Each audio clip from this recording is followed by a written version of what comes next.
welcome and thank you for tuning in to the Visit the Northeast of Scotland podcast with me, your host, Jacqueline Van Acker.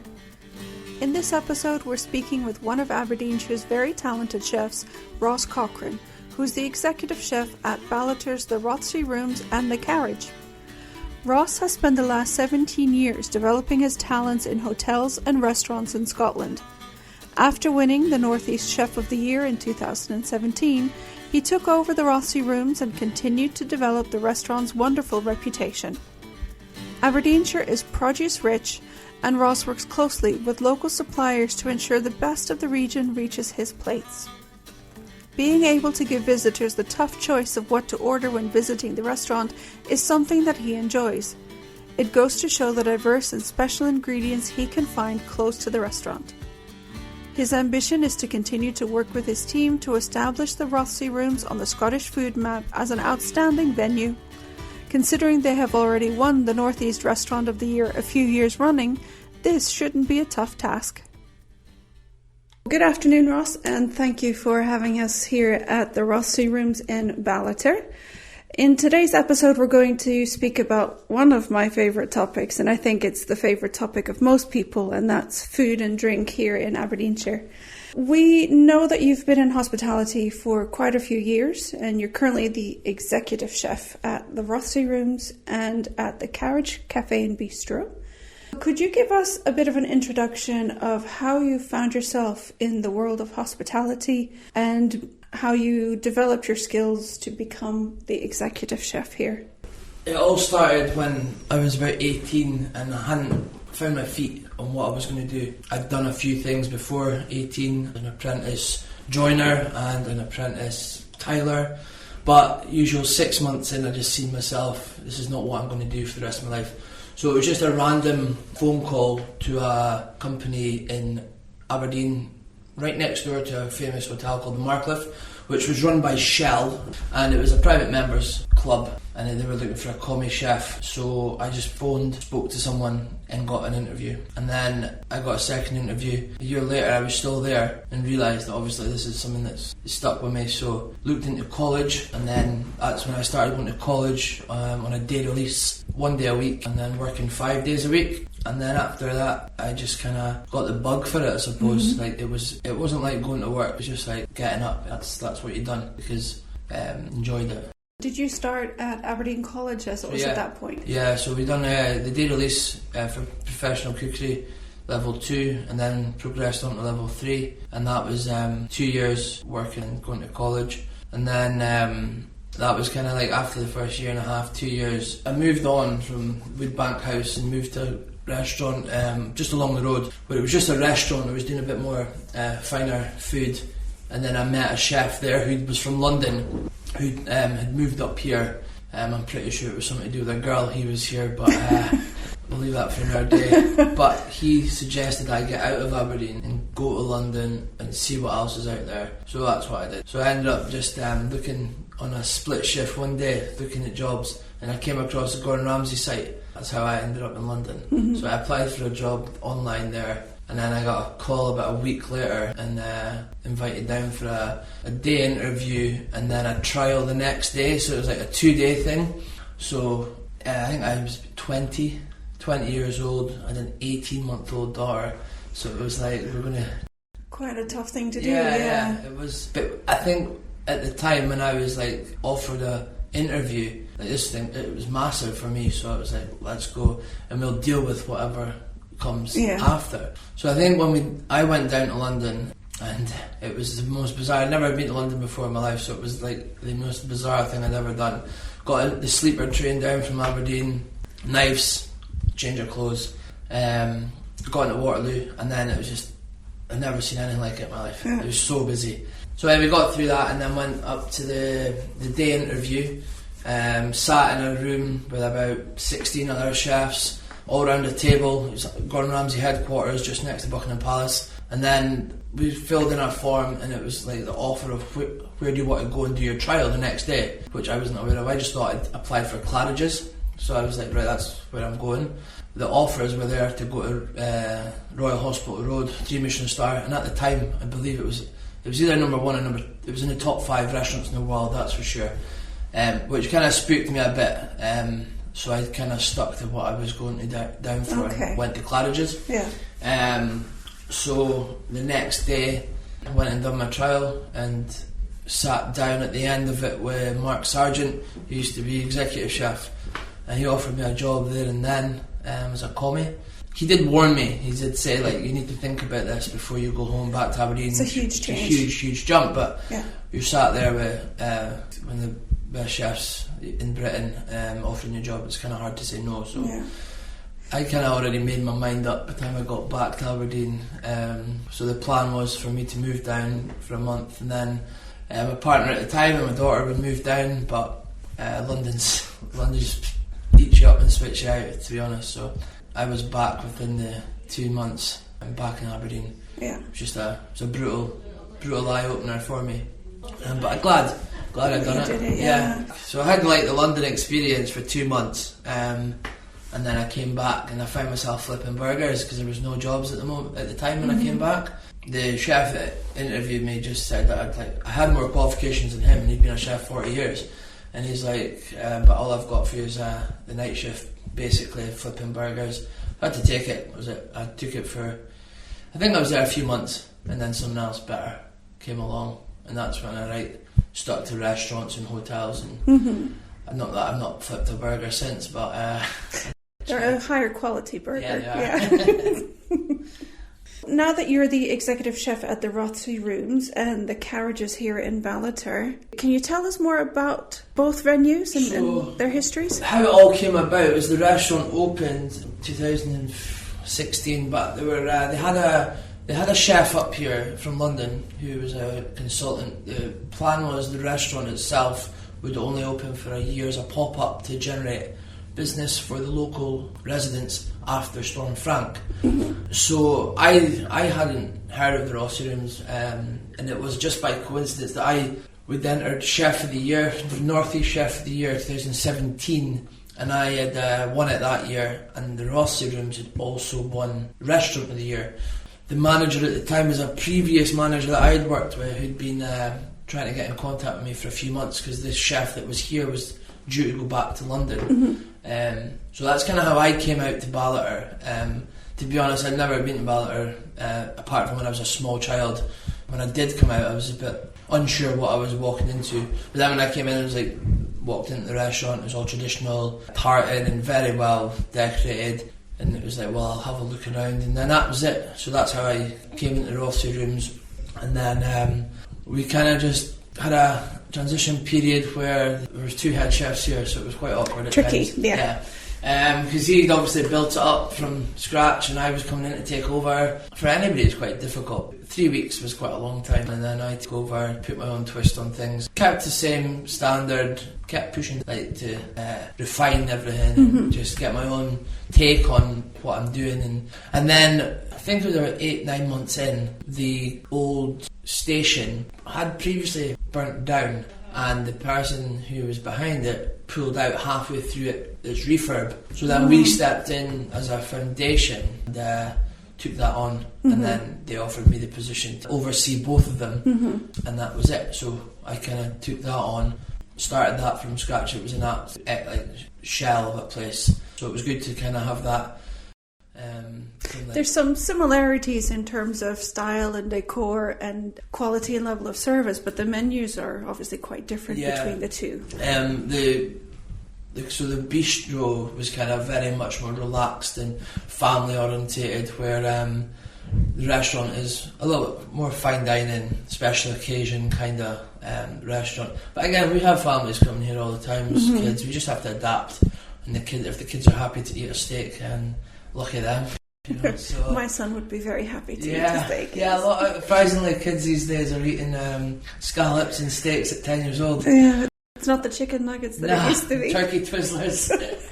But no, they're all relatively a really high standard. The decor is very high. They try to keep it as close to what the original decor was. So it's a lovely, lovely building. And equally, here is obviously, this used to be a Highgrove shop where we sat, and now we've turned it into a private dining room. Yeah. So it's nice.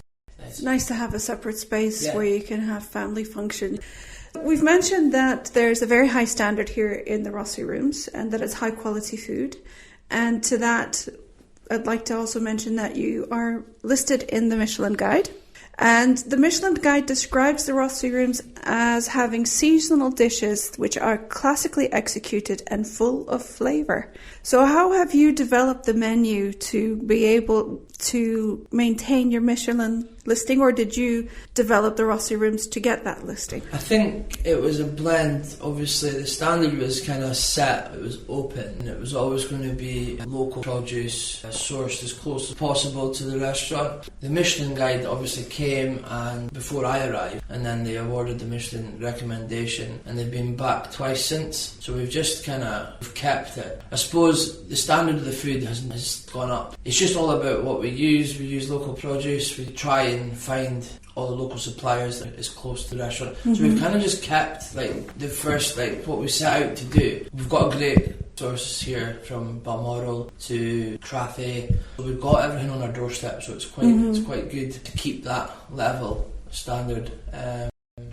It must be something you're very proud of, though, to be in a small community like Ballater, to still be listed in the Michelin Guide. Yeah, it's good. It's kind of like what we get up every morning to do, is just to push to make sure the standard never drops, if not gets better. But yeah, for a small place like Ballater to have a restaurant of this standard is good. It's good to have my name on the door, as in it is associated with myself now. We get a lot of people travelling out from Aberdeen. It's really good. We've got great connections around.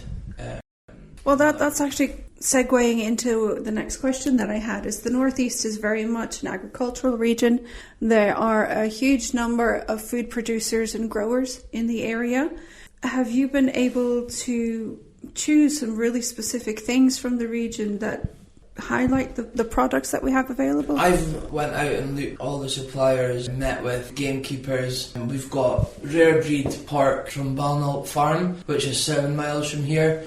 So I've met them, I've been on the farm, so it's kind of good to have that personal touch.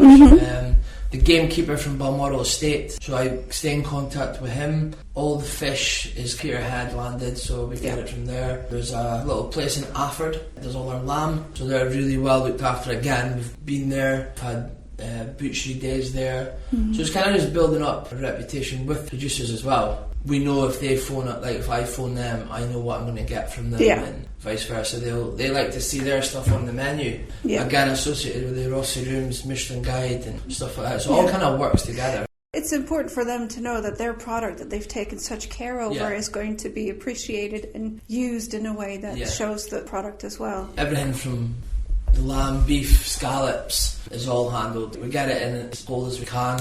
Scallops hand dived in the shell, they're still alive when they get here. So yeah, everything is the highest standard that we can get. It's good to have such a good array of suppliers.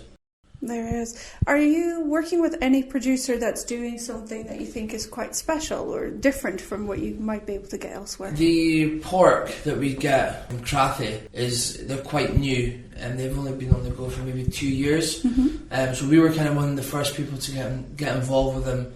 Rare breed pork that they've got up there, piglets right through, you can see the whole process. That's actually one of the first negative things I've had on my social media, because obviously I went to the farm and I took photos of the piglets. And then obviously time goes by, the piglets grow up and come back to me. And then it's on a plate. So that was my first negative social media post when I had it. I just thought it's good to follow, it is. For a lot of people, that is an important thing to realise, that that is a high welfare product, and it's getting looked after, and that's what they're bred for at the end of the day, But you can't keep everybody happy. Do you consider the food history of the region when you develop menus? I think I saw from your social media that over the summer you've been doing a bit of menu development. Have you thought about the regional history and the dishes? Does that influence your choices? We look at what's in season, really, and that's kind of that helps me. I pick out what's Ballater famous for. Obviously we're famous for the Balmoral venison, so that's kind of always something that will come up time of year. You're surrounded by stag heads in the restaurant, so that is definitely some of the history of Ballater is on the menu. that was the first dish I put on whilst I was still going through the change with the old head chef. We got a whole venison from Balmoral, and minus the saddle, because that goes to the house every year, so we don't get the saddle, but we got everything else. So I had to put a dish on, and one of it was it's just a braised shoulder terrine, with loads of pickled mushrooms, roasted cauliflower, leek ash and stuff. So that was kind of like my stamp, because everything was very traditional, very like as it was, but so this was a bit more modern to come to the restaurant. Yeah. But still using the same produce. So the venison. Presenting it in a different way. Yeah. So am I right in thinking you've been in hospitality about 15, 16, 17 years? 17 years, yeah. Certainly it's my experience. I think that taste and the way we expect restaurant food to be presented has changed quite a lot over that time. Have you seen the same thing? Yeah, definitely. I mean, Aberdeen's a difficult one because it seems to be the last city on the planet that wants to change. For me, I've been cooking 17 years, and from when I started cooking, you can still go somewhere in Aberdeen and find the same food that I was putting out 17 years ago, which is disheartening because like Aberdeen's the third biggest city in Scotland. It should be moving with the times, but it seems to be stuck. So it's difficult to try and like see food trends. There's a handful of places kind of do move and they do different things, but yeah, you'll still find a chicken Balmoral somewhere. So. Well, there's nothing wrong with that, or good, stogies or something like that. No, not at all. If you were to create a plate of food which, in your opinion, was the epitome of highlighting the produce that we have in Aberdeenshire, what would that look like to you? I know you've won a couple of awards in the last few years. You mentioned National Game Chef of the Year, which you won, was it last year? Yeah, 2019. Yeah, and then the Scottish Seafood Pride Plate as well. Yeah. So were those either game or seafood feature on your Aberdeenshire plate? I think, to be honest, they'd be on the plate somehow.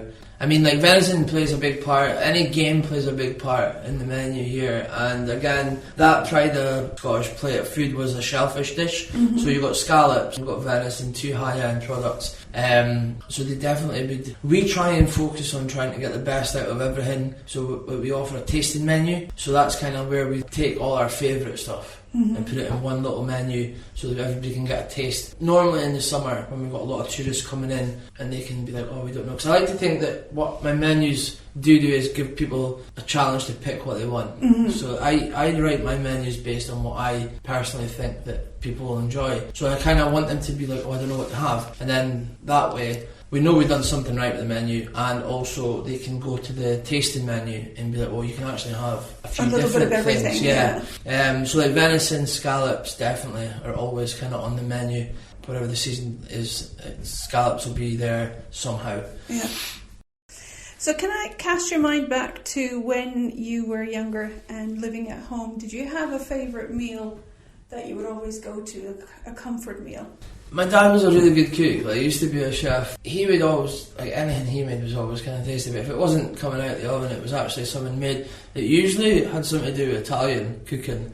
He worked a lot in Italian when he was in Glasgow, so like a lot of his food was like pastas, or I think a go-to meal for me as a child, a really good bowl of pasta, whether it be bolognese or carbonara. I suppose like a lot of my menus have got Italian influences. The garnishes always stick to the same meat and the veg and stuff, but then like the garnish, there's always a lot of raviolis or cannelloni or gnocchi. I just don't know why. I think it goes really well with Scottish food. So, but yeah, as a child, I think pasta was kind of the go-to thing. Still is, actually. I had a bowl of pasta last night for dinner. So. With a venison ragu, maybe? Yeah, well, nowadays we can afford to get some of the nicer stuff, not the Kraft macaroni. What can visitors to Aberdeenshire and to the area expect in terms of food and drink offering available here in the northeast? I think the offering in Aberdeenshire, I think it's a lot better than the city, to be honest. I think for quality, the Shire stands out a lot more. Restaurants, and there's a lot more distilleries and stuff like that. Whiskey, gin. Got like 3 gin places just in about 25-mile radius of here. So I mean, that and whiskey alone, and then obviously the food. we've got the best game, the best shellfish in the world. So on social media now, like I'll see chefs down in London, 2 Michelin, 3 Michelin star, and they're getting their stuff from up here. So yeah, it's good like having that on our doorstep every day. A lot of people take it for granted. We've got that, but I think the Shire does offer a lot of the finer things in life. Whereas the city is a bit more of a like. If you timed it right, if you planned it in advance, which we all have to do now anyway, you could do some really fantastic routes through the whole of Aberdeenshire and plan your lunches and dinners in some fantastic restaurants and cafes. I think so. I think, like obviously going back into Aberdeen, but even like over the Glen Shee and stuff like that, there's little places dotted about all the way up. And then you've got like Doonside as well, here. Fife, like there's loads of places you could spend a good week just travelling, lunch and dinner if you got the time. Is there anything you would recommend that people should try at least once in their life? It's quite a difficult one. I think food wise, any dish that's got truffle, I mean fresh truffles for me are like the best. So any dish that I see that's got truffle on it, or it's not even the most expensive kind of cuts of meat, it's more the cheaper cuts, like braised cheek. Like for me, braised cheek, truffle, ravioli. Big flavour things, like that kind of stuff people need to try. Sweetbreads, a lot of people are a bit scared of sweetbreads. Yeah. I think they're amazing. So I think everybody should definitely try sweetbreads at some point in their life. So you've worked in quite a few nice restaurants, and before we started the interview you mentioned you've even travelled to Newcastle just to go somewhere for dinner. I'm assuming you've tasted some amazing things. If you were to go out for a meal in Aberdeenshire, where would you go? I think if I wasn't coming to my own restaurant, I would definitely go to... A busman's holiday. Yeah, I'd definitely go to probably Doonside. I mean, the food, I've been before, and the food is really good. They've got quite a few accolades as well. They've got 3 rosettes, and the food is definitely worth the visit, for sure. Okay.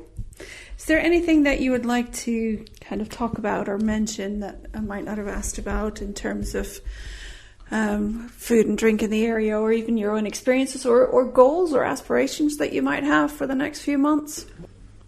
We were expecting the AA guide the end of last year, and we were kind of making an appearance this year at the start of the year. So we are kind of for like the chefs that are in the kitchen. They're really like, oh, the AA guide and blah blah blah. For me, I don't mind it, but it's more for the guys, and more for it's a good tool for attracting new staff as well. Yeah. If we don't stand out, then we're just another restaurant. What's going to make the next best thing come? Like, oh, I want to work in Ballater for the So I think for next year we're really looking to push. I mean, we're currently Restaurant of the Year in North East. We have been 3 years in a row. So I mean, we hopefully retain that again. Because obviously all the awards were cancelled this year. So I think hopefully next year we can get everything kind of dusted down and go back. And I think just putting us on a bit more of the Scottish map, to be honest. Like we're pretty well known now in Aberdeen. There's a lot of people come out from Aberdeen, but I think to push it a bit further and get recognised, that would be pretty. That'd be something. Thank you for sharing with us your stories and insights about some of the amazing produce and certainly the offering that you have here at the Rothesay Rooms. And thank you for hosting me here at the Rothesay Rooms as well. I'd like to remind everyone who's listening that information will be available on our blog posts, and links to the Rothesay Rooms and a number of things that we might have spoken about today will be posted on our blog post so that you can come and make your reservations at the Rothesay Rooms as well. And thank you for speaking with me again, Ross, and good luck. Thank you for having me. Thank you. Very much.